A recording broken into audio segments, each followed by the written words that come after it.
Hey guys, welcome back. It's another Macintosh keyboard hacking here. Big topic today, SSL bumping with Squid. Something that I actually just kind of ran into as a result of trying to intercept communication with the Ninebot, the Segway app. And just, found some interesting things out along the way. Gonna have an update on that ESP32 based Segway. It's a mod chip I'm working on. It's enables multiple serial buses simultaneously, so uh, has some overlay and remapping functions in there. And then also another thorn in my side, Tablo restricted recording on some of these channels. Really want to record BattleBots, and it tells me that it's not licensed to do that. And it's on at like 1 in the morning. I can't, so I need to time shift that. So we'll see what we can find. So yeah, so all that. Let's get to it here. All right, so Squid, original HTTP proxy server. It's been a member of. Nope, that's not it. Squidcache.org. Been run under Linux for a long time. Well, it exists.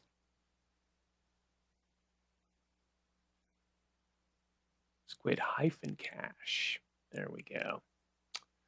All right, so that's all fine and good, and there's a standard Debian package that makes that all work.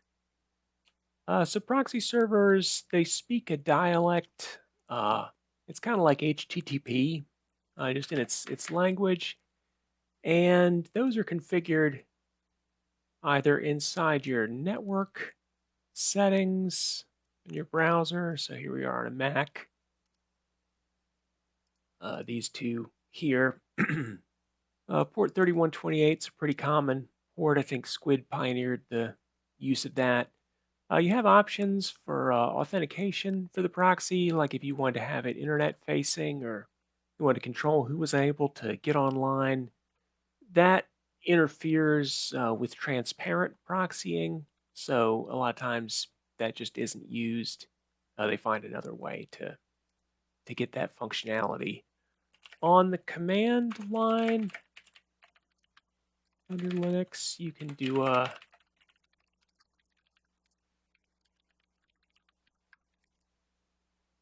so you just export those two variables, put in your bash RC or something, and that way wget and curl and I think even links. Yeah, that's actually correct because the proxy's not running right now. But in my environment, I have a VM that runs a proxy. There's a similar VM that's just a name server, so it's always there. And, things come and go through there. So you can either statically configure it or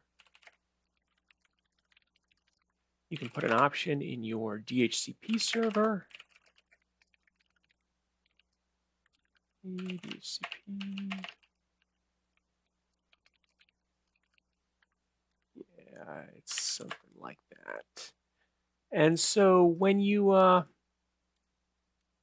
use a DHCP server or also the DNS way, we'll look at that in a second. What happens is you have to have a web server that spits out this config file, and this is pretty well documented. Netscape, I think, originally, before they were Mozilla, back in the 1900s, originally spec'd that out. But it runs a JavaScript interpreter, and so you're able to do a certain amount of like filtering and redirection directly on the client. So here, for example, I'm only processing HTTP because HTTPS is encrypted, and there's a certificate verification and privacy things that kind of make that a little less convenient. But surprisingly, a lot of the local apps and even my Nintendo responded to this thing. So yeah, so you got to make that. You got to have a function like that if you want to configure it automatically. The other place it goes. Let's see.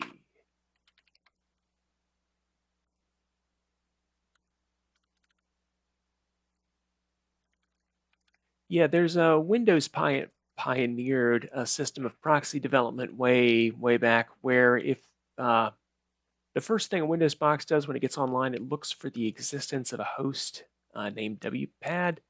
And so if that exists, then it goes out and fetches that same HTML file that references the fine proxy stuff. All right, so that's easy enough. Just from a Debian box, you have to install Squid. It'll do that. Squid's configured then.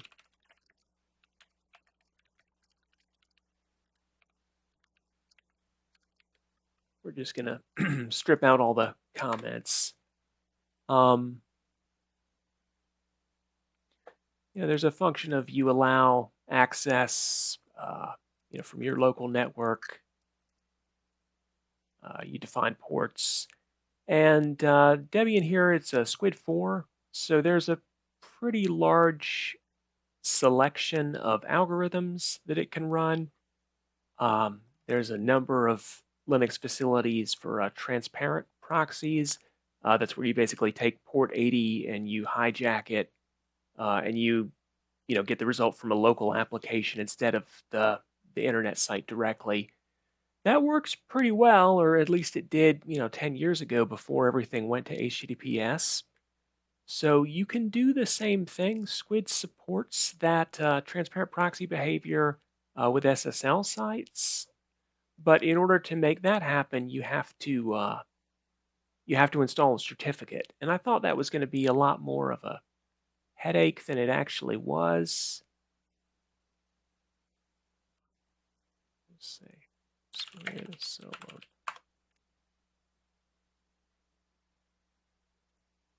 So I think this is original. This is version 3. But essentially, you put a certificate in the client that identifies your Squid server as a certificate authority. So basically, it is as reliable as GoDaddy. And then the Squid server generates fraudulent fake certificates that respond to all that correspond to all of the HTTPS sites that you're trying to get to. And yeah, your client machine just believes it because you have that certificate installed. Just to give mine a friendly name there. So yeah, so let's see what that looks like. Is this the one I was working with? Yes, so you've got to turn it on in the Squid config. You've got some functionality. Now, I've only just enabled and set this up, and that's when I started having a little bit of fun, and yeah, got kind of carried away.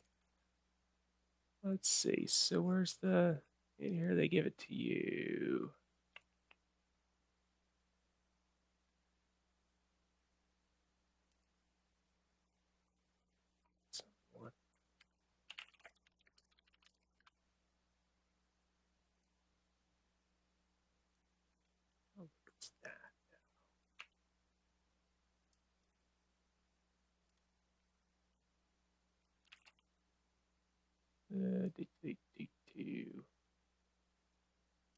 So was that one? No, it wasn't.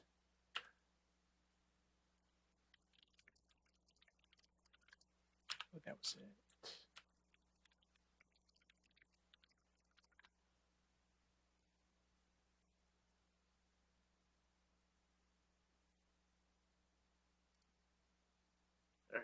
This is the one.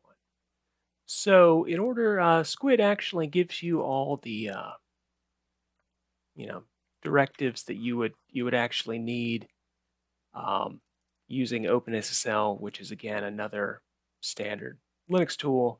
You're able to generate a certificate. Now, I've already generated one, but I'm not satisfied with mine. So let's start that again. Where do they want to put it?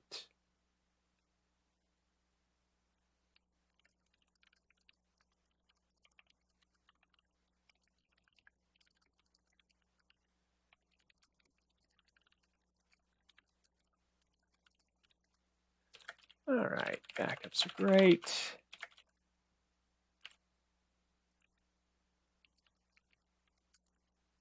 That's not what we want.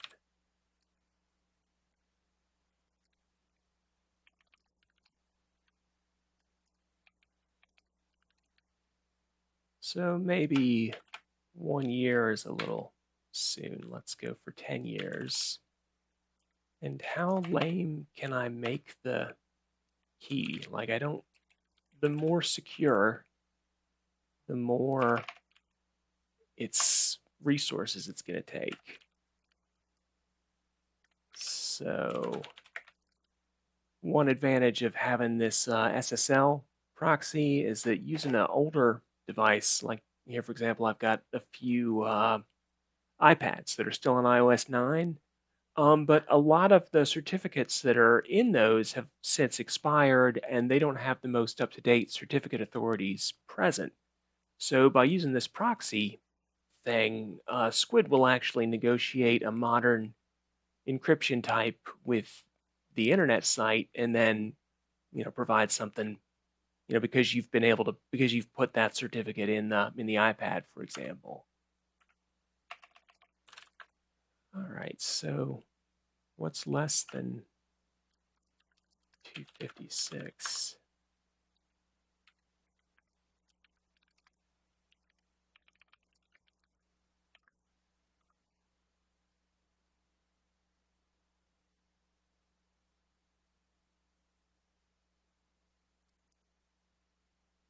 Well, I mean so it's probably some form of MD4, and then I imagine that you can do some patching and enable one of the null type encryptions as well. So yeah, so here I'm just gonna make a 10-year. They say SHA-256. I really want something older, something old and terrible.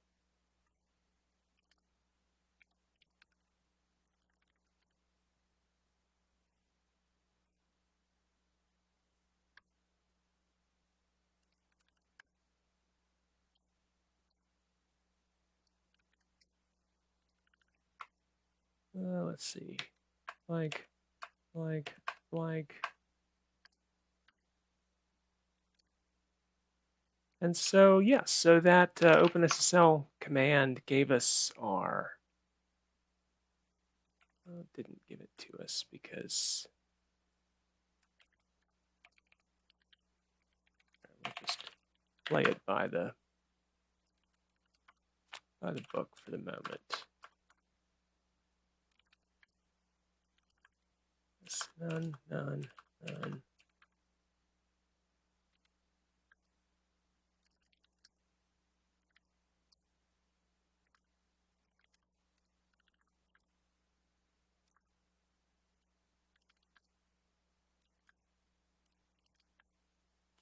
That's the one I want. Yeah. Well, one way or another, you run yourself through, you make that certificate file. Oh, and then this is what makes the importable part. Yes.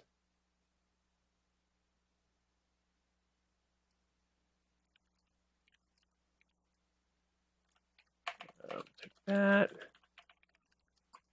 assign it as that, and you take the derived thing.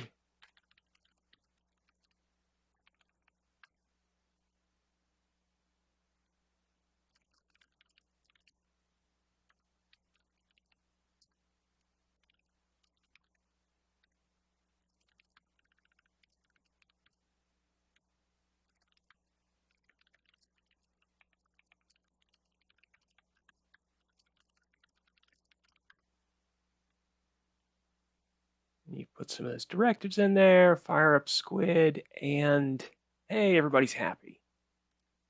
So let's make sure we're set to use it. Dink, dink. Why?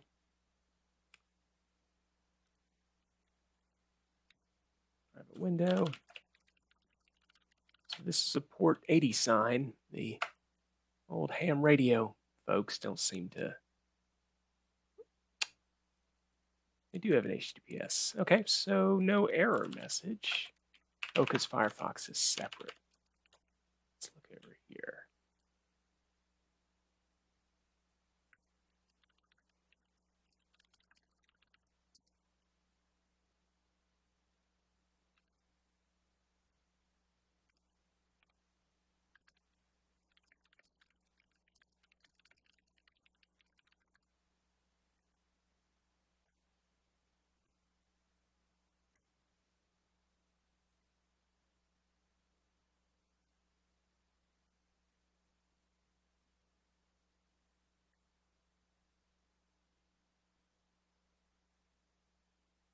All right, so we see some port 80 traffic.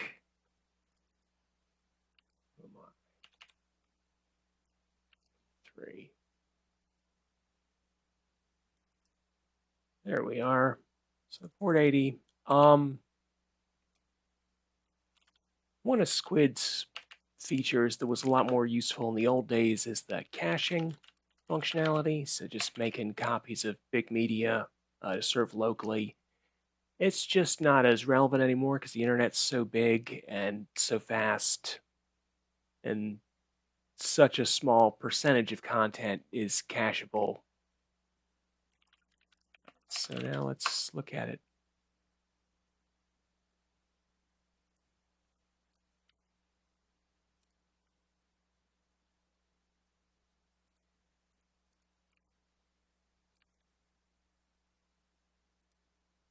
I had expected to see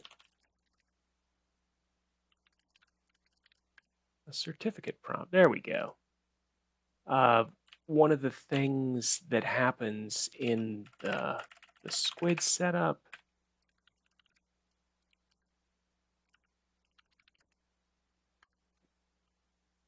is that the as it generates all of these fake certificates, it also caches them. So one of the steps in setting this up is to build this this cert database here. What did I just say?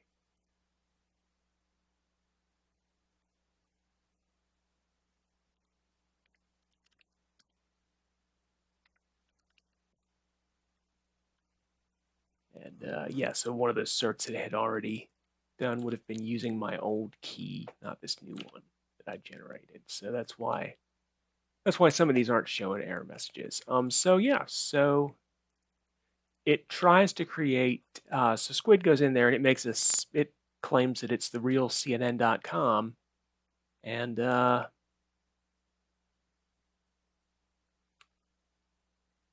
it copies as much of the source data through as it can.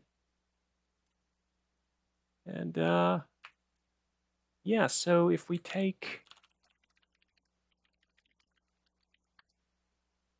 then and we install that certificate signing that we generated, you say allow.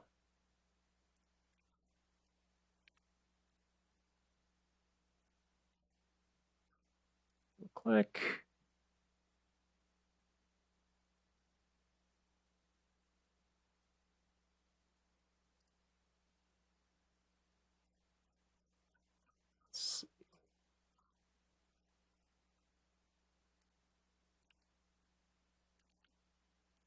File,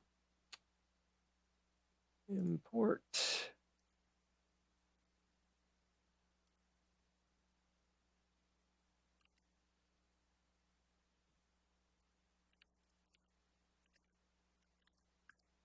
Not you.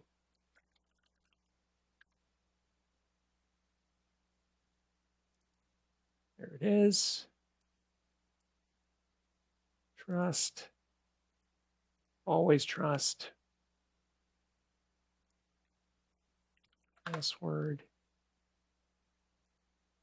And so now last time I tried to go to CNN, I got a bunch of error messages. Now that I've trusted that certificate, if I just reload, page comes right up. And so what's happening here is every single element is being requested through the proxy server. And if you've looked at Squid logs in the past, it's been able to proxy HTTPS traffic for quite some time, but it hasn't been able to see, it's not able to see inside it and give you like the actual URL unless you've got all the SSL stuff set up. So that doesn't work out of the box. Like I alluded to, the stock Debian package doesn't include SSL interception. It's not really a nice thing to do, I guess. So let's take a look at what that setup looks like.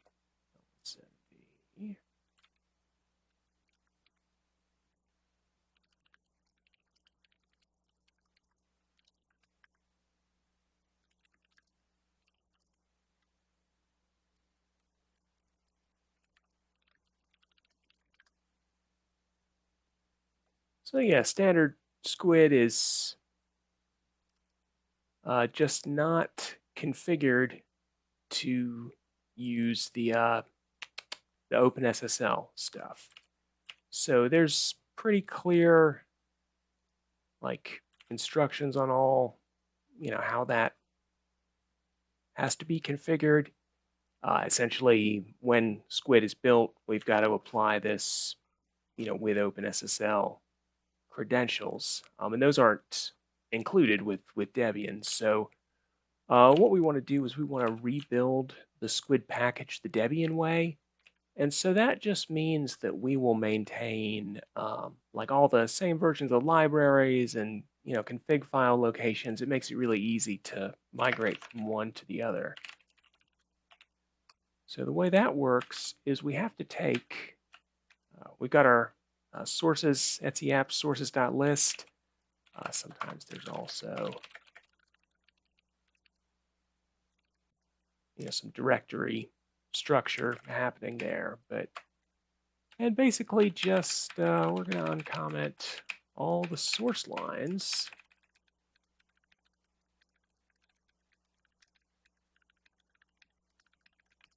Great. Update.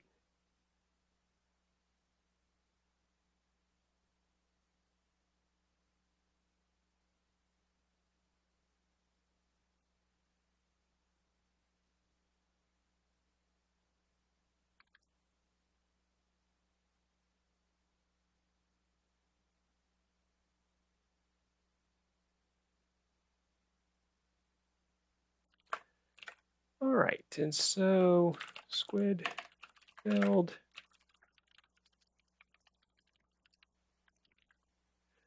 So now we're going to get the source. And so just instead of apt-get or, install, we just use the source command. And it goes out there and pulls down like specific versions and then does all the, the Debianisms to get the latest patches in there. And all that stuff gets dumped into a friendly little directory. And from there,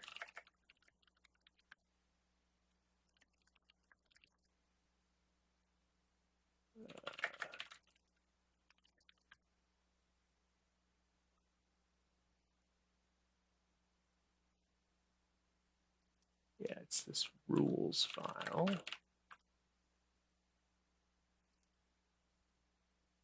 And then somehow that's all of the Debian stuff. So that part is pretty straightforward. You use the app source. You fool around in there. In this case, to where you can get that enable the SSL.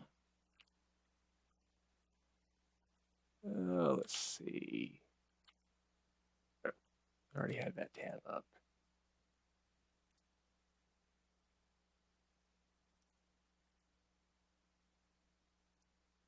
That's not the right one.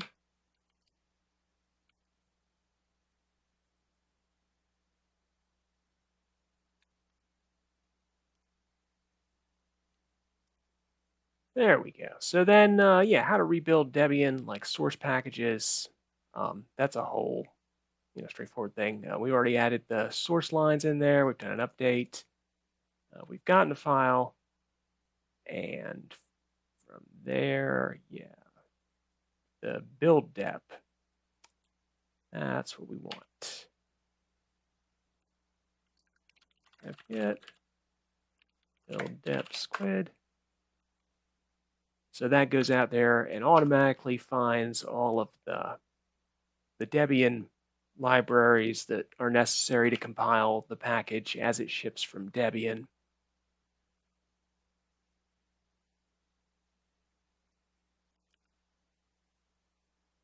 And then ultimately, we just run this, right, nobody cares.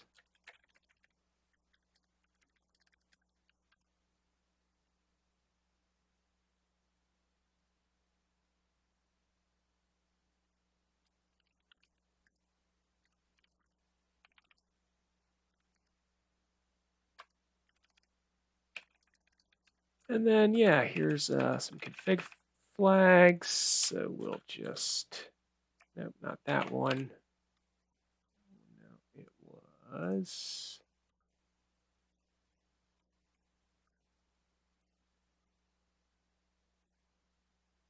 Enable those two.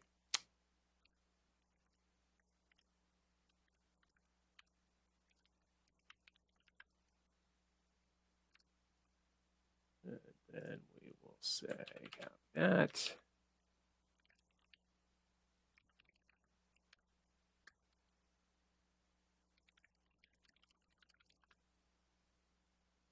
Ooh, lots of things.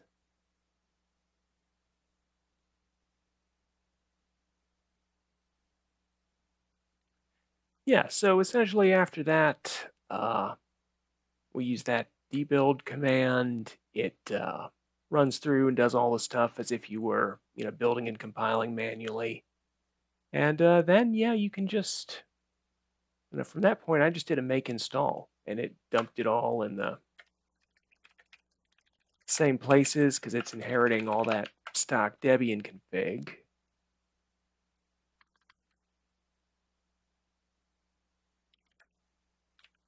Yeah, so now,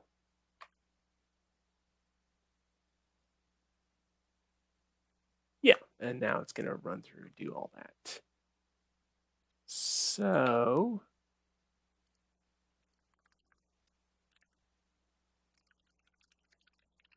we saw all that work. I'm going to go back to my known working config just for, last thing I need is another mystery problem.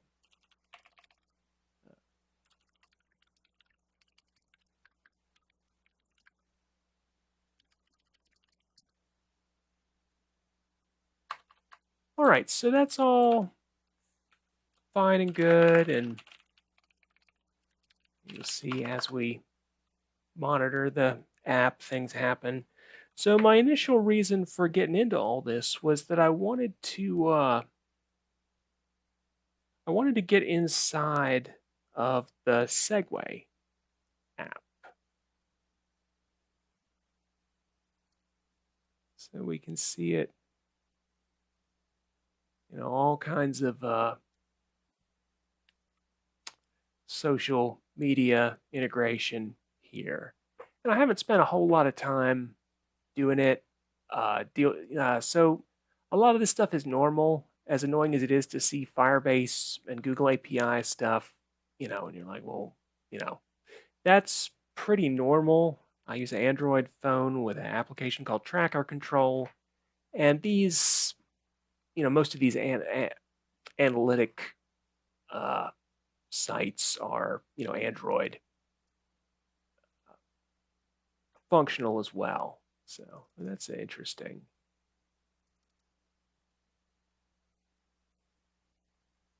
So we're not getting a full breakdown of the URL they're connecting to, and that's just because I haven't finished learning how to do this stuff. I got to a point, and let's see. Which window was that?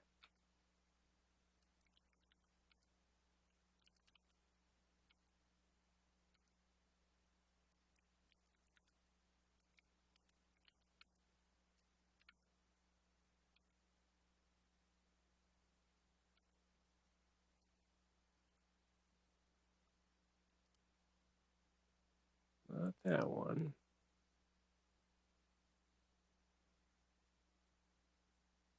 That one? Yeah. All right, so yeah. Let's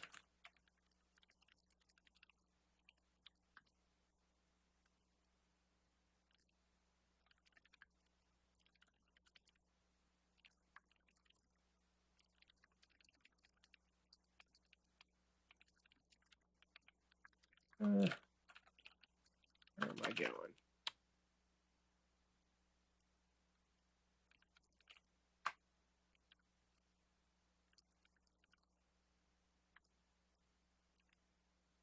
This is what I was doing.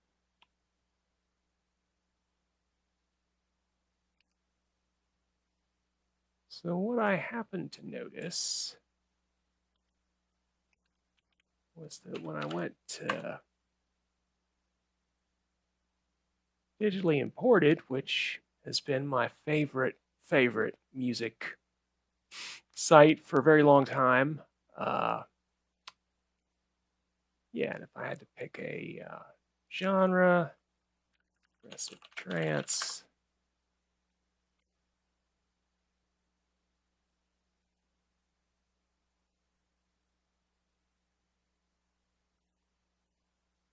Let's just take the regular progressive.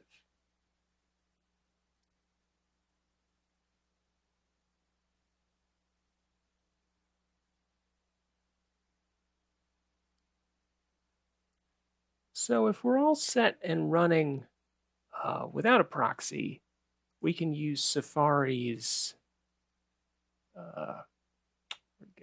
web inspector. From poking around in here, you can actually find the audio files, and you can right click and save out, and that works on YouTube, and that's worked a lot of places if you can find where they're where they are inside the thing. But yeah, apparently something is not quite right.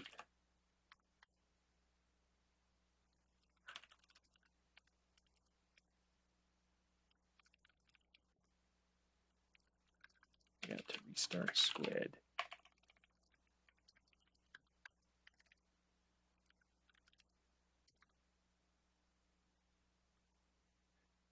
Yeah, I got something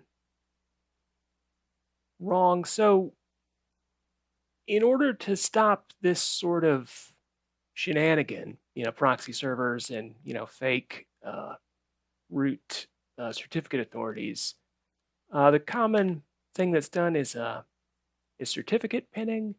So the application actually knows a little bit more about the certificate than just what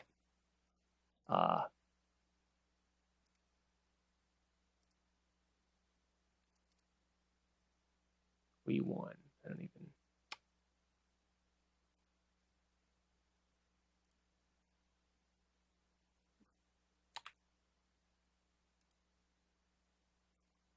Yeah, so they store us. So, and I think that's possibly why my attempts to intercept the 9bot app have been failed. So yeah, somehow or another, di.fm doesn't like this, and so it's trying relentlessly to play, video after video, or I'm sorry, track after track. After a little while, we get a warning message that it's unable to communicate with reliably with the internet, that we should call support.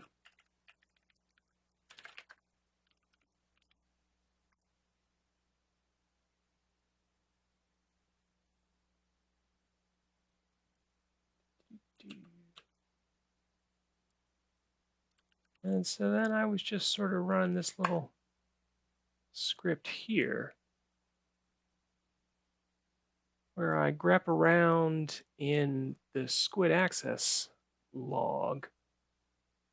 Because we've now got that Squid SSL interception going, we now see the full URL that's inside of the traffic. Before, it was just all, opaque. And so here, that's handy because we get these tokens, which I guess are how the app knows what audio you're authorized to see. And so just like that, there's a whole folder full of files.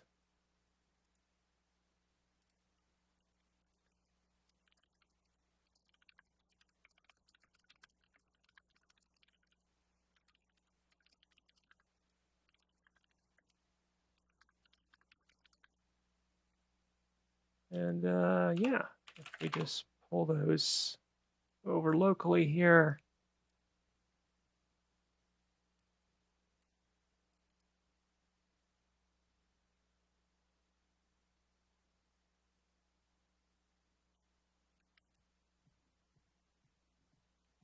and yeah, that all works. So there's probably some straightforward method to there's probably something right here in the URL that is just given on how this thing works that would enable a higher quality extraction, but 128K MP4 is pretty good. And yeah, I'm not really trying to support this kind of thing. But there's the script. I'm basically just, doing every 10 seconds looking at my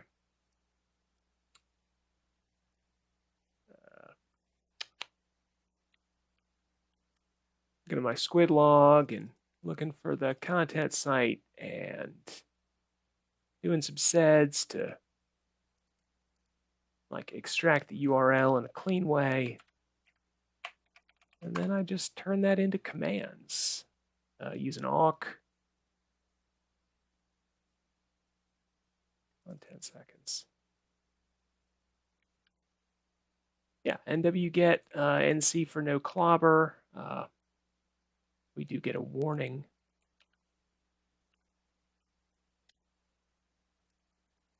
About the certificate. But yeah, and so one of the things that maybe, again, I just ran across this and started a massive campaign.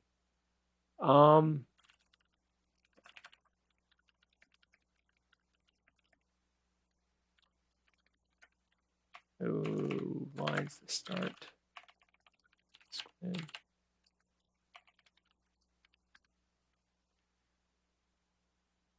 Yeah, so one of the things I think that's making this work is some additional Squid configuration. Yeah, this one was a problem.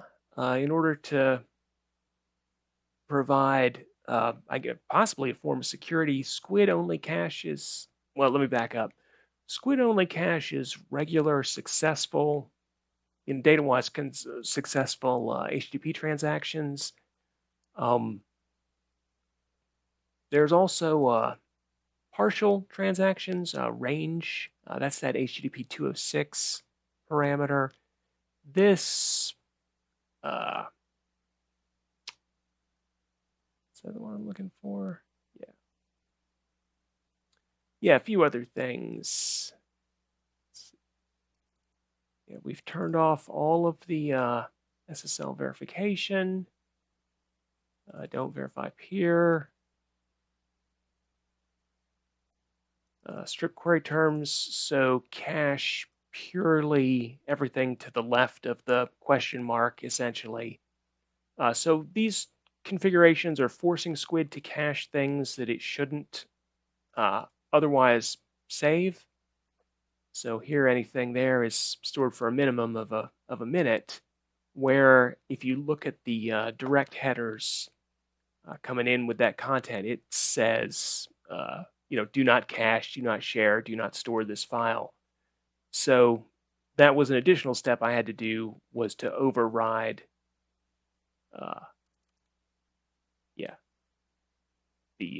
the storage parameters. So yeah, that was a thing. And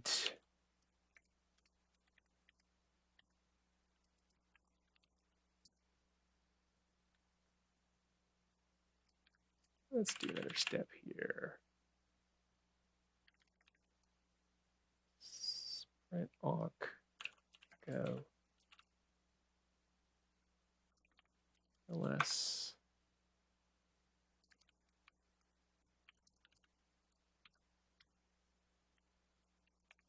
Just do that.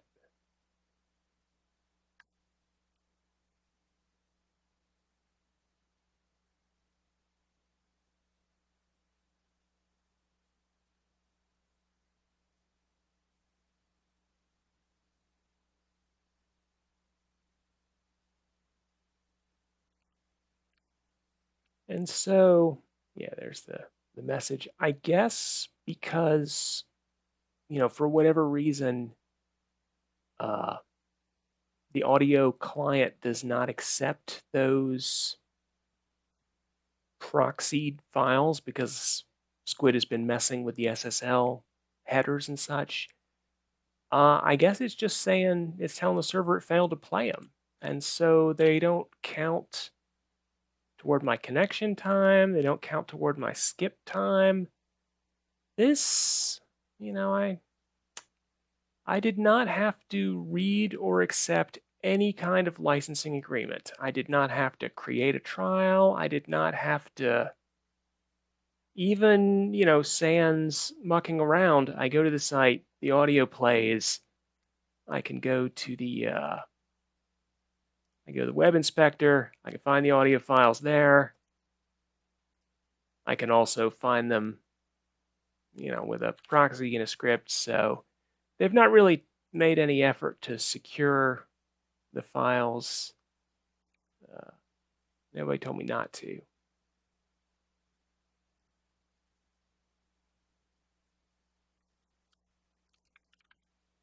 Oh, and we're up to 40 MP3 files.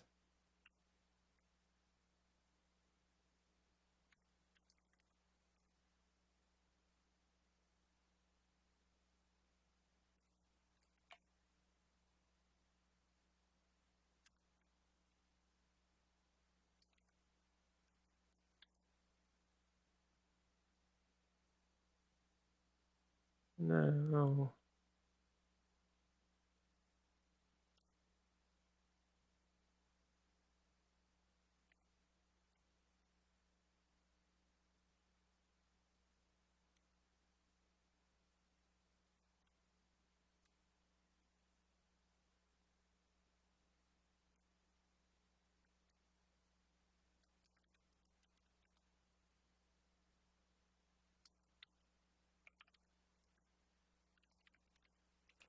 I had something going on.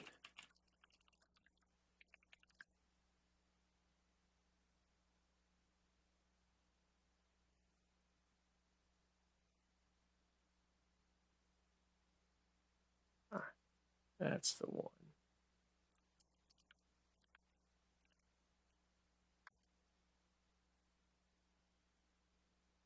Yeah, just need a little better escaping.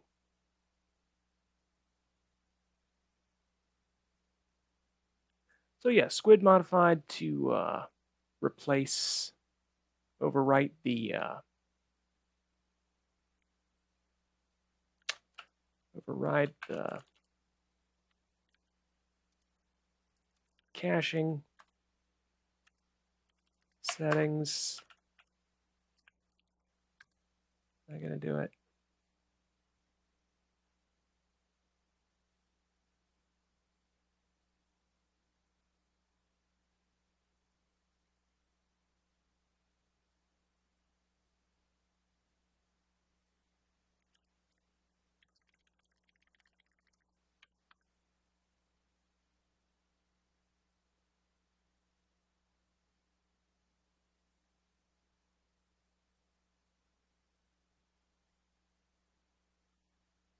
Oh look, 53 files. Yeah, so that's just gonna kind of do that stuff. So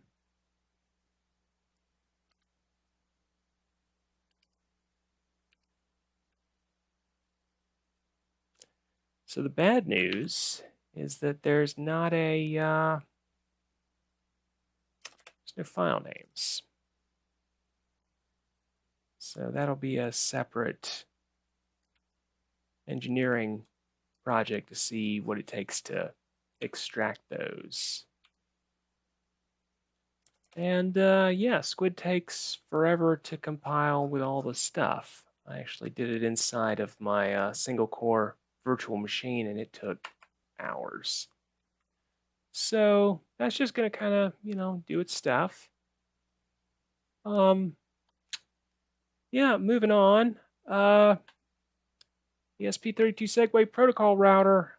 So I took the mindset as if Segway's UART interface was, something that people wanted to have, and I wrote sort of a parsing and buffering system, kind of move big chunks of uh, data from one interface to another. So as it stands right now, I'm supporting up to 5 interfaces so that we can see. Oh, that's not it. Yeah, that's this fella right here. And just a ESP32. I was able to get the second and third serial ports working. So the intention is to use the USB interface, connect that to a Raspberry Pi. That can also power the device. You can back power the Pi. And so then just to mount this on top of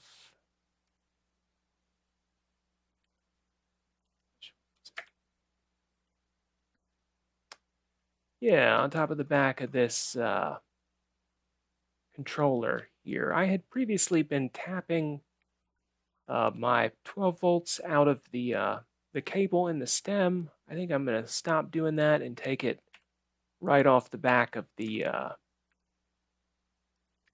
display module. Yeah, so this is what it looks like. This module here is the part that I'm trying to remove. It's got a 10-pin header, 2 serial ports. It mates with the this other controller board, which is the VCU, which is what actually drives the scooter. So, looking to replace that with replace that second module with this ESP32. Solder onto the get the power from inside the head unit there.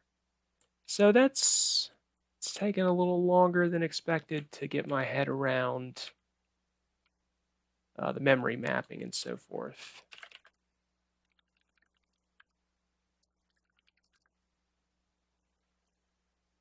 But yeah, putting 32 bits for each variable, and then every single packet that comes in is validated for header, length, and that the CRC matches. And so then we start copying those around. So that's what's been on the horizon. It's just taken a little bit longer than I wanted it to get all that dredged out. So coming soon. And I guess on the subject of scooter mods, this is another fun one. Looking to upgrade my turn signals. I found these Amazon specials here. The lamp for motorcyclists. So it's pretty cheap. I think I paid $6 for a pair. And then it's a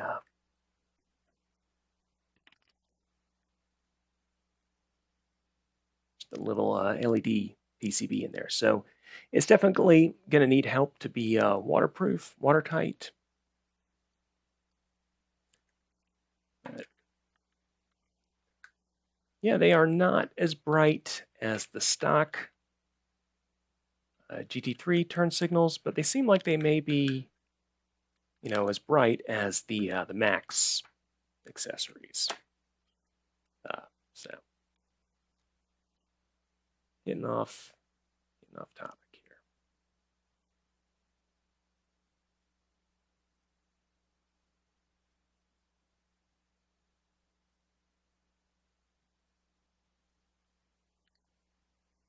Yeah. So a little bit more visible from the rear of the scooter than just the two parts that are in the back in the by the footrest. So all kinds of next time I take it apart, gonna remove that dashboard, put in the ESP32. Then I'll be able to connect the stock display to Raspberry Pi, built-in serial port, just as a way to configure and work with the existing application until I get my own stuff working there. So another thing that I've been looking at a little bit lately, Tablo's restricted recording stuff. That was really kind of irritating me because I wanted to record BattleBots. It told me that I could not record BattleBots because that was a violation of the licensing. Let's get there from here.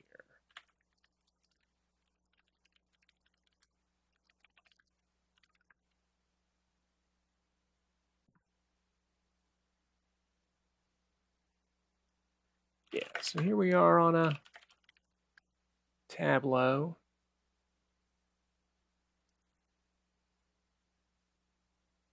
Wow, that can't be the right date. Yeah, compiled, kernel anyway, compiled December 2nd, 2024.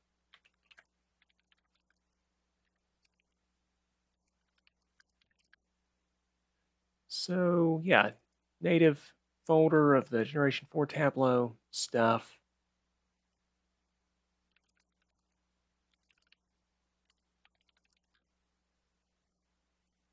This file seems to have emptied itself since last I looked at it.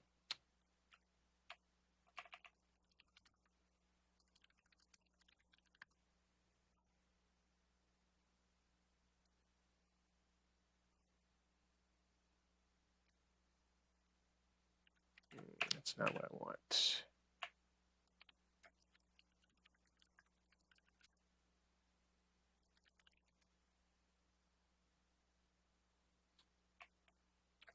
channel where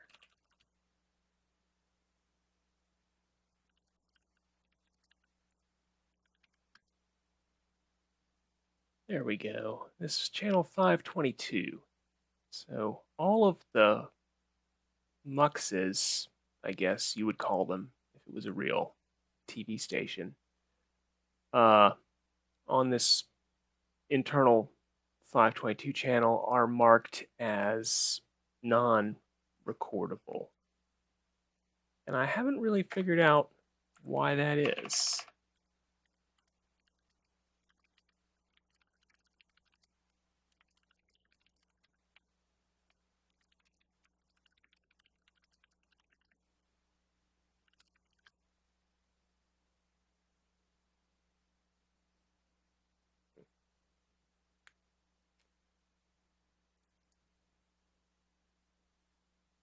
Yeah, it's this metadata table.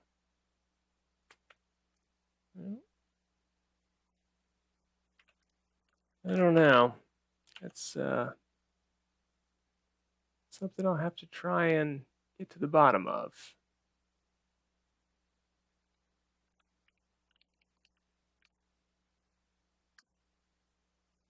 But it looks like the nvrec command will allow you to tune something directly. Process in foreground -F.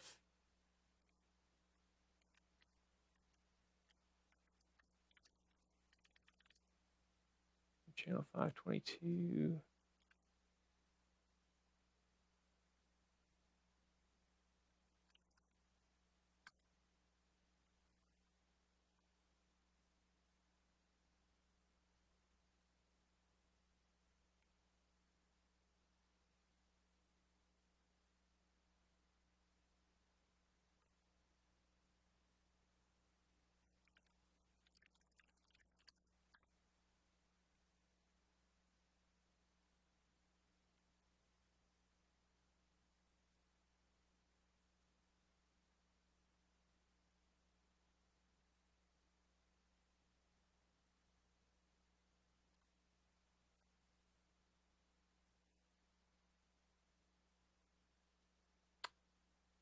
All right, there's a working command.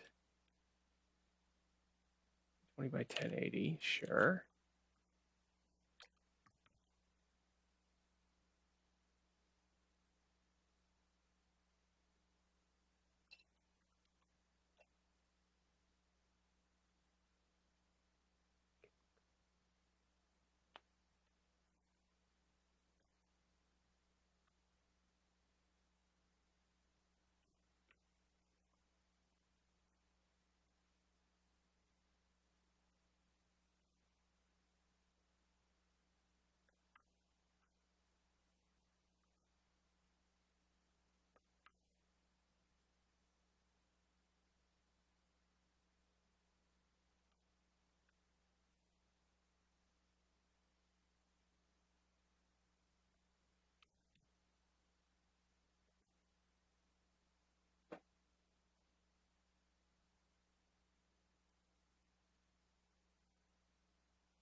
But yeah, CNN is also on that.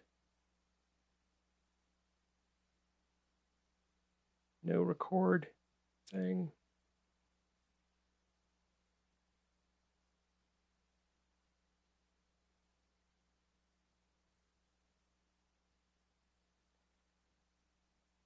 So, yeah, it's a puzzling one. There's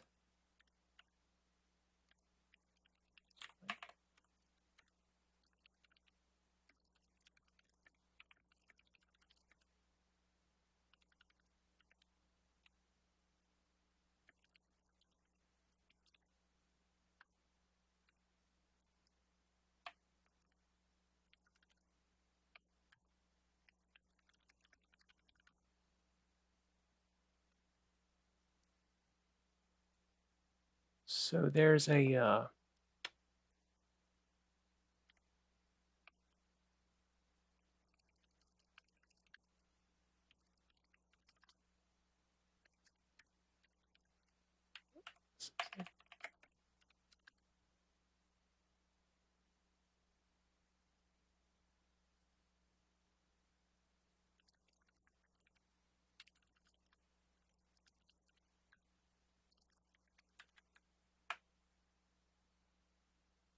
yeah, so I went through, it's not flags. I've ruled that part out. I was suspicious that it was something in the JSON or the object type, but I ruled that out too, I thought.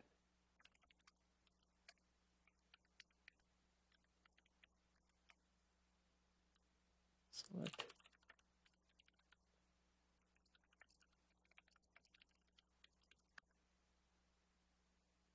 Yeah, that select call sign.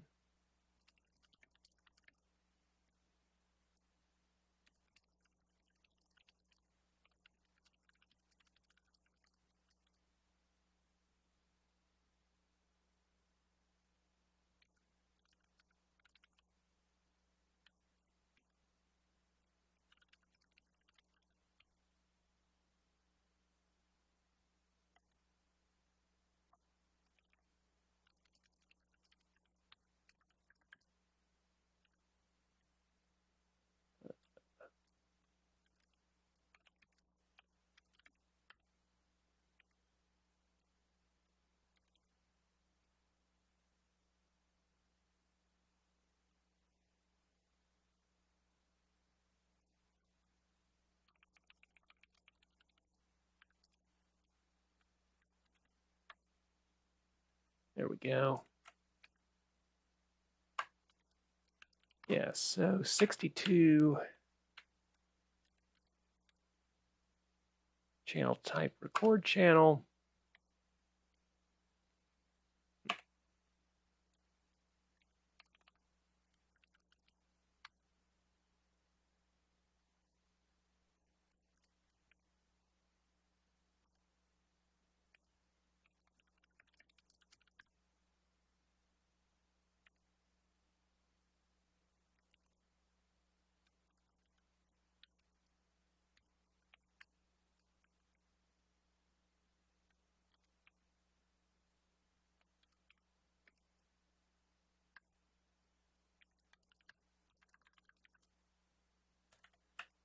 All right, so 2 lines referencing science, space science now, which I can record, and this one, which I can't.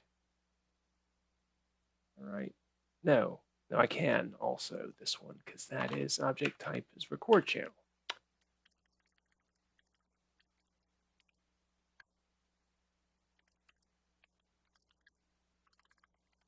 That's 7.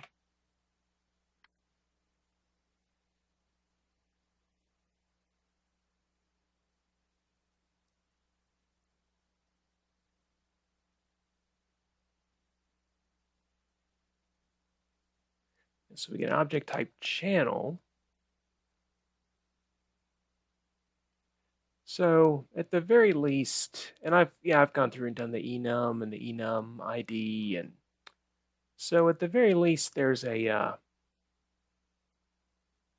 like a hierarchy, like the base channel has to be created recordable before the content is linked to it or something.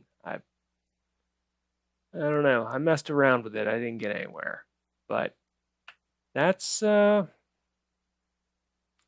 that's where the stuff's at. So, oh look, I can't see anything because the thing's on the screen. Well,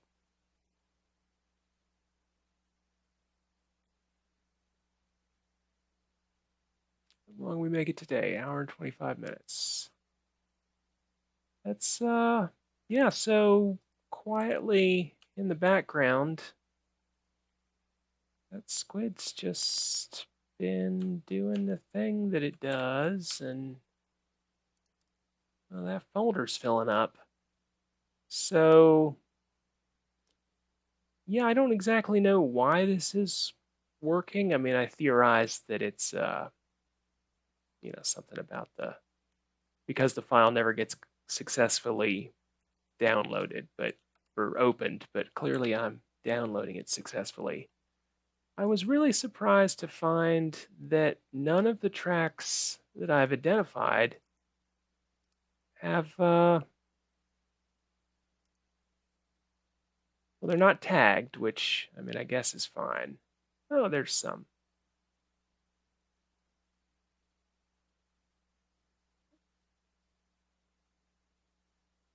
Yeah, Music Brains Picard.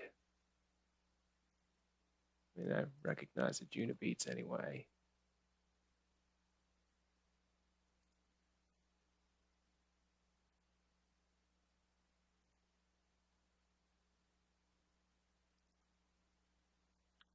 Is that really what it says it is?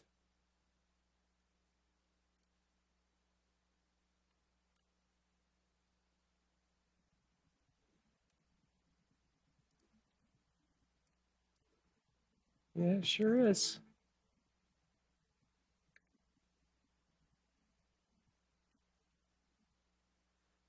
But yeah, it's been successful. I was able to take all those, just a bunch of those files and dump them into